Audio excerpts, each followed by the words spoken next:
নমস্কাৰ, আজি হৈছে ৫ মাৰ্চ বৃহস্পতিবাৰ। এই মুহূৰ্তত সমগ্ৰ ৰাজ্যবাসীৰ বাবে আহি পৰিছে আজি ৰাতিপুৱাৰ বহুকেইটা ডাঙৰ খবৰ। কঠোৰ হৈছে দেশৰ সৰ্বোচ্চ ন্যায়ালয়, হিন্দু মুছলমানৰ ৰাজনীতি কৰিব নোৱাৰিব কোনোৱে। এক ডাঙৰ খবৰ জনাইছোঁ সমগ্ৰ ৰাজ্যবাসীক। নিৰ্বাচনৰ পূৰ্বে কঠোৰ হৈছে দেশৰ সৰ্বোচ্চ ন্যায়ালয়। সাংবিধানিক পদত থকা ব্যক্তিলৈ সুপ্ৰিম কোৰ্টৰ কঠোৰ নিৰ্দেশনা। আৰু জাতি ধৰ্মৰ ভিত্তিত কৰিব নোৱাৰিব কোনো সাম্প্ৰদায়িক মন্তব্য। ভাষা অথবা অঞ্চলৰ ভিত্তিতো দিব নোৱাৰিব সাম্প্ৰদায়িক মন্তব্য। মন্ত্ৰী বিধায়কে কোনো বিশেষ সাম্প্ৰদায়ক টাৰ্গেট কৰিব নোৱাৰিব। আৰু হিন্দু মুছলমানৰ ৰাজনীতি কৰিব নোৱাৰিব কোনোৱে। নাগৰিকৰ মৌলিক অধিকাৰ কোনেও ভংগ কৰিব নোৱাৰিব। ঘৃণামূলক ভাষণ আদালতত অৱমাননাৰ সমান। আৰু হিমন্ত বিশ্বৰ ঘৃণামূলক ভাষণৰ বিৰুদ্ধে কৰা আবেদনক লৈ এই মন্তব্য কৰা হৈছে। গোচৰ নিষ্পত্তিৰ পূৰ্বে কেইবাখনো আবেদন বিবেচনা কৰিছে আৰু ৰিট আবেদন গ্ৰহণ কৰিবলৈ অস্বীকাৰ কৰাৰ বিপৰীতে কৰিছে বহু মন্তব্য। আৰু সংবিধান উলংঘা কৰিব নোৱাৰিব মন্ত্ৰী অথবা বিধায়কে। ন্যায়াধীশ উজ্জ্বল ভূঞা বিচাৰপীঠৰ এই গুৰুত্বপূৰ্ণ ৰায়। আৰু সকলোৰে প্ৰতি সন্মান আৰু শ্ৰদ্ধাৰে মনোভাৱ ৰাখিব লাগিব জনপ্ৰতিনিধিয়ে। ভাষণ, কাৰ্টুন, মিম প্ৰস্তুত কৰি উপলুঙা কৰিব নোৱাৰিব। আৰু নিৰ্বাচনৰ পূৰ্বে এইবাৰ কঠোৰ হৈছে দেশৰ সৰ্বোচ্চ ন্যায়ালয়। জনাইছোঁ আৰু এটি ব্ৰেকিং নিউজ, ডাঙৰ খবৰ। এইবাৰ অখিল গগৈ সন্দৰ্ভত ৰাজ্যৰ মুখ্যমন্ত্ৰী ডক্টৰ হিমন্ত বিশ্ব শৰ্মাৰ ডাঙৰ মন্তব্য। বাহিৰতহে অখিল গগৈক কথা বাৰ্তা কোৱা এজন ডাঙৰ নেতা যেন লাগে।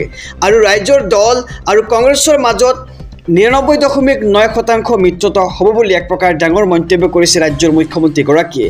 জনাইছোঁ এক ডাঙৰ খবৰ। বাহিৰত অখিল গগৈক কথা বাৰ্তা কোৱা এজন ডাঙৰ নেতা যেন লাগে, কিন্তু বৰ্তমান অখিল গগৈ ব্লেকমেইলৰ চিকাৰ হৈ আছে।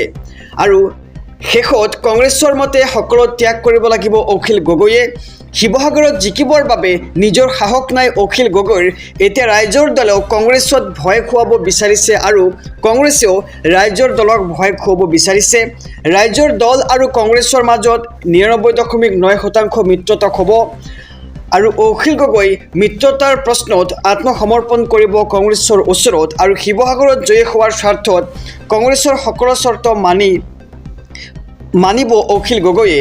আৰু অখিল গগৈ আৰু কংগ্ৰেছৰ মাজত ব্লেকমেইল আৰু ভয় খোৱাৰ ৰাজনীতিও চলি আছে এতিয়া। আৰু এনেদৰে এতিয়া মন্তব্য কৰিছে ৰাজ্যৰ মুখ্যমন্ত্ৰীগৰাকীয়ে।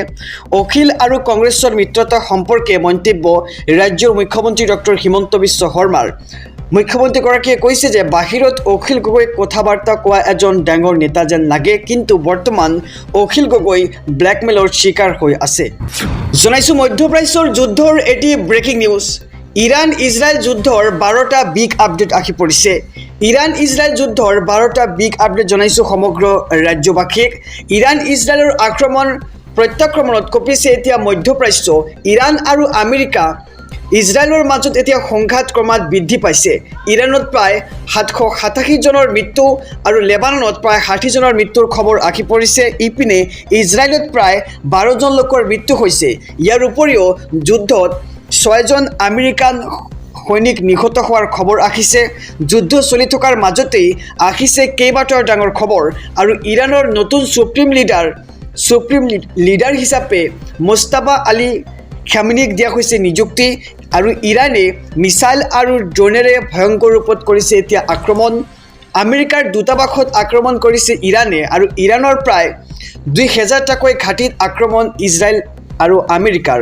আৰু ইৰাকত থকা ইৰাণৰ সমৰ্থনকাৰী সন্ত্ৰাসবাদী সংগঠনৰ জৰ্ডানত আক্ৰমণ।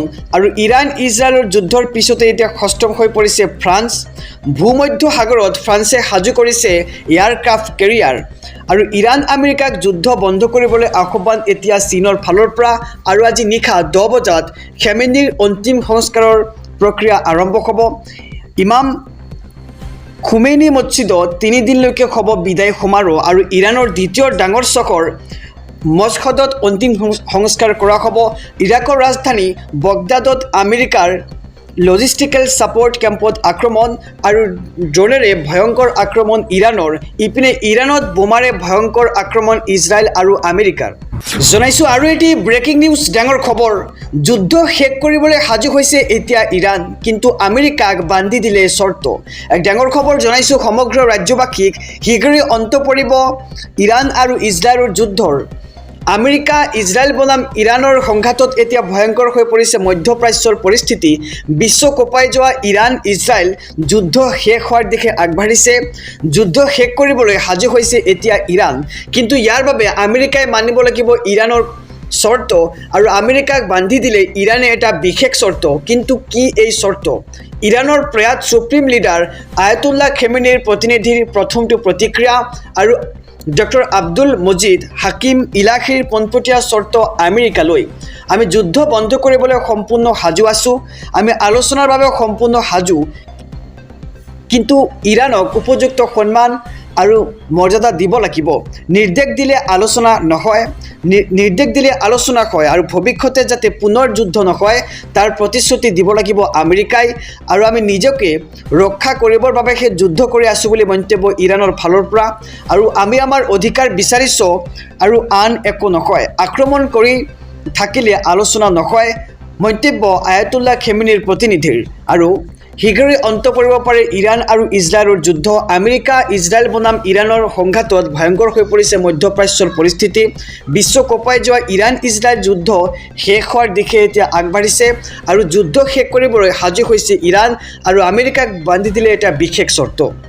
জনাইছোঁ মধ্যপ্ৰাচ্যৰ যুদ্ধৰ আৰু এটি ব্ৰেকিং নিউজ। পুনৰ আমেৰিকাৰ সামৰিক ঘাটিত লক্ষ্য কৰি ড্ৰোন নিক্ষেপ। বাগদাদ বিমানবন্দৰৰ সমীপত থকা US বেছত প্ৰচণ্ড শব্দ শুনিবলৈ পোৱা গৈছে।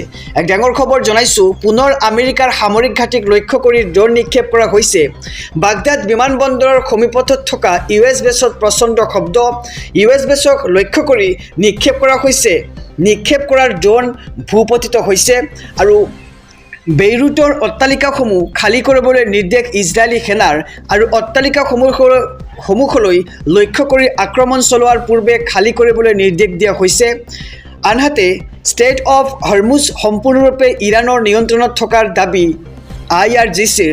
ভাৰত মহাসাগৰত আমেৰিকান ডেষ্ট্ৰয়াৰৰ ওপৰত ভয়ংকৰ আক্ৰমণ চলোৱাৰ দাবী IRGCৰ। মধ্যপ্ৰাচ্যত যুদ্ধৰ ভয়াৱহ পৰিস্থিতিৰ মাজতেই চীনৰ এণ্ট্ৰি দেখিবলৈ পোৱা গৈছে। আমেৰিকা আৰু ইৰাণৰ মাজত আলোচনা হ'ব লাগে বুলি দাবী এতিয়া চীনৰ। পুনৰ আমেৰিকাৰ সামৰিক ঘাটিক লক্ষ্য কৰি এইবাৰ ড্ৰোন নিক্ষেপ ইৰাণৰ।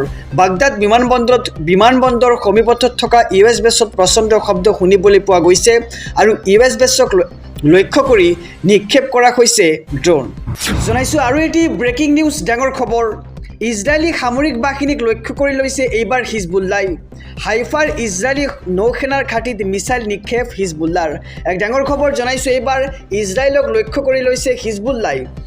মেটুলাত থকা ইজৰাইলী সামৰিক বাহিনীৰ ওপৰত আক্ৰমণ হিজবুল্লাৰ। ইজৰাইলী সামৰিক বাহিনীক লক্ষ্য কৰি ৰকেট বৰ্ষণ কৰাৰ দাবী এইবাৰ হিজবুল্লাৰ, আৰু হাইফাৰ ইজৰাইলী নৌসেনাৰ ঘাটিতো ভয়ংকৰ আক্ৰমণ হিজবুল্লাৰ। নৌসেনাৰ ঘাটিত মিছাইলেৰে আক্ৰমণ কৰাৰ দাবী হিজবুল্লাৰ। মধ্যপ্ৰাচ্যত ধাৰাবাহিকভাৱে অব্যাহত আছে আক্ৰমণ আৰু প্ৰত্যাক্ৰমণ। আমেৰিকান সেনাৰ ঘাটিক লক্ষ্য কৰি অব্যাহত ইৰাণৰ আক্ৰমণ। ডুবাইত আমেৰিকান বাণিজ্যিক দূতাবাসত ড্ৰোন আক্ৰমণৰ দাবী ইৰাণৰ। আনফালে দক্ষিণ লেবাননত IDFৰ ষ্ট্ৰাইকত হিজবুল্লাৰ 60টাকৈ ঘাটি ধ্বংস কৰাৰ দাবী ইজৰাইলৰ, আৰু এইবাৰ ইজৰাইলক লক্ষ্য কৰি লৈছে হিজবুল্লাই। মেটুলাত থকা ইজৰাইলী সামৰিক বাহিনীৰ ওপৰত আক্ৰমণ হিজবুল্লাৰ, আৰু ইজৰাইলী সামৰিক বাহিনীক লক্ষ্য কৰি ৰকেট বৰ্ষণ কৰাৰ দাবী জনাইছে হিজবুল্লাই।